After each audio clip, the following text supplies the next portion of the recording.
din po, congratulations po sa nirepresentan nyo. And gusto ko rin po magpasalamat sa lahat po ng coordinators kasi kung alam nyo lang po yung totoong effort nila, kumbaga beyond those smiles, beyond those parang excitement na meron sila, pero sabi ko nga, makikita nyo po kay Annie Pearl at kay Janice Ang. Kasi si Janice Ang po, pag sobrang nagsisipag at nai-stress, hindi po kumakain. Si Annie Pearl naman po, pag nai-stress, kain ang kain. Kaya, so, pareho pong nag-e-effort yung dalawa. Kaya pwedeng palakpan po natin lahat po ng coordinators. Okay. Now guys, first of all, gusto ko lang munang i-announce sa inyo, nag-NPP na ba kayo? Yes! Sige nga, pakitaas ng kamay ng lahat na nag-NPP. Na-encode nyo na ba? Yes! Okay. Number one, kailangan nyo po mag-NPP kasi paano nyo ipopromote yung game world kung wala ka pong kwintas.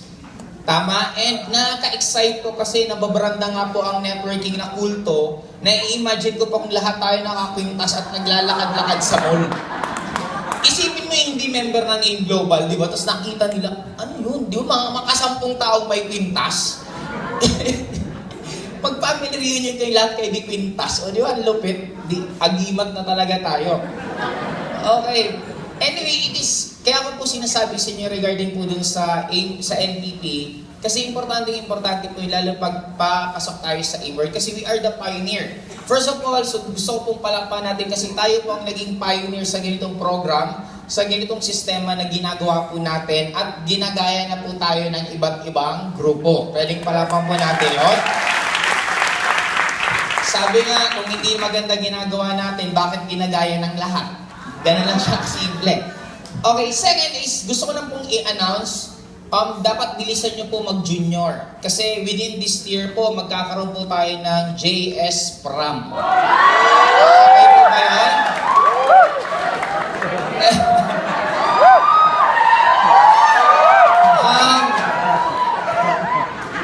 May tanong sa akin, bakit kailangan mo ng JS Prom, guys? Sabi nga, di ba, may freshman, sophomore, ipalindigan na natin, diretso na natin magkaroon pa na JS Prom. Kasi ang maganda po nun, guys, kung nung bata ka, hindi maganda yung experience mo ng JS Prom. Di ba, malay mo noon, wala ka pang pera.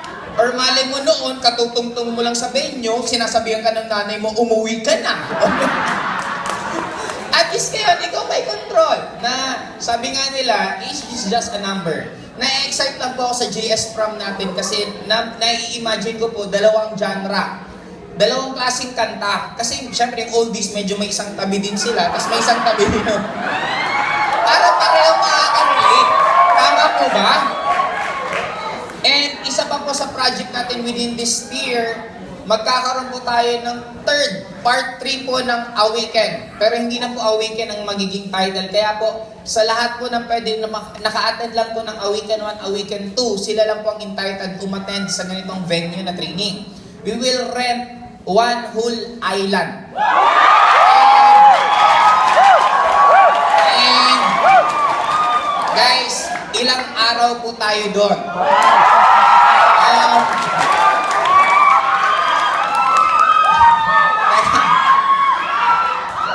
This will be a very, very different kind of trainings. Maliban po sa ang pagkain nyo, hahanapin nyo.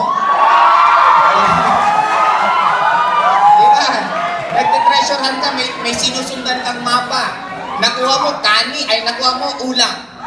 Hanap ka ulit ulit. Tapos may nakita kang isang kaklase mo naglalakad, 3 rice dala-dala. O, di palitan kayo. Okay. In short, kung sa Awaken 1, Awaken 2 po, yung pagkain, nakapila lang po kayo nandun na, sa gagawin po natin is, hahanapin nyo po. And, take note, this will be a very challenging experience, lalo na po sa lahat ng crew and coordinators. Ngayon pa lang po, sinasabi ko na sa inyo, mag-practice po kayo. Kasi it will be a requirement sa inyo 1 whole week before the event. Bawal po kayong kumain ng anything na may mukha. Kaya po ina-announce ko na po sa lahat po ng magiging sa lahat po ng coordinators, automatic yun po gagawin nyo. Ano yung may mukha? Isda, manok, baboy, lahat pawat. Lalo pa tao.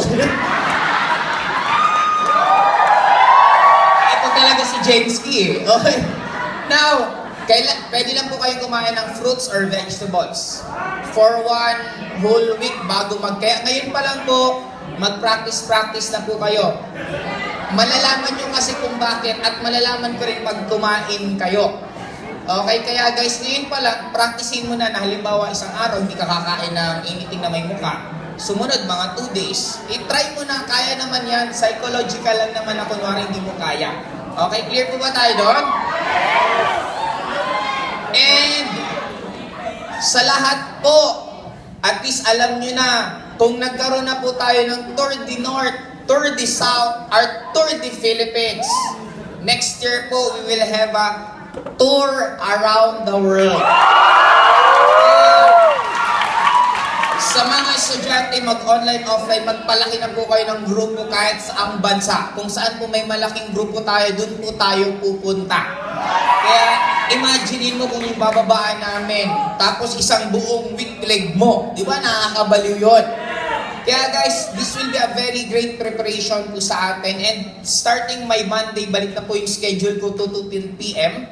Ako na po ulit kakausap sa mga guests nyo. Medyo isang kamay nga lang magagamit ko. Hindi ko alam pa paano magdududot doon. Pero balik na po ako sa schedule natin this coming Monday. And sa lahat din po ng mapupost po natin schedules all over the Metro Manila, Bulacan, Pangasinan, Cabanatuan, Laguna. Kung may mga post po, anything na post about sa project na mga OPP, pwede po kayong entitled po kayong umattend doon. Clear po ba tayo doon?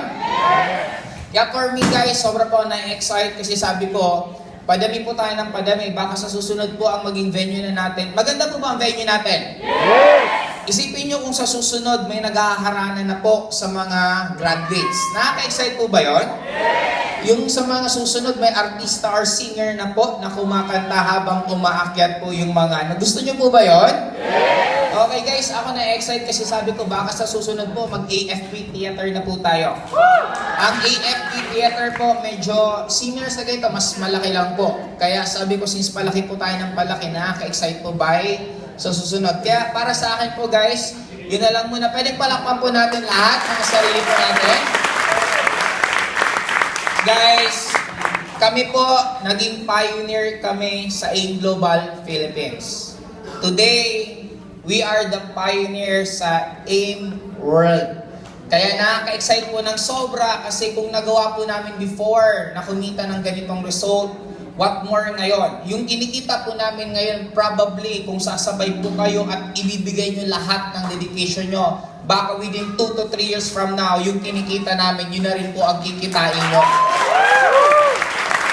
Ibang-iba na po ang labanan ngayon because of the technology, because of the AIM World, mas sobra na pong dali. Sabi nga nila, lagi lang kailangan may mag-break ng record. Kaya yung kinita namin, kung inabot man kaming 10 years, I'm sure sa inyo po, aabot na lang po within 2 to 3 years, kaya-kanya po yun. Again, this is Joseph Lim. Good morning and thank you po.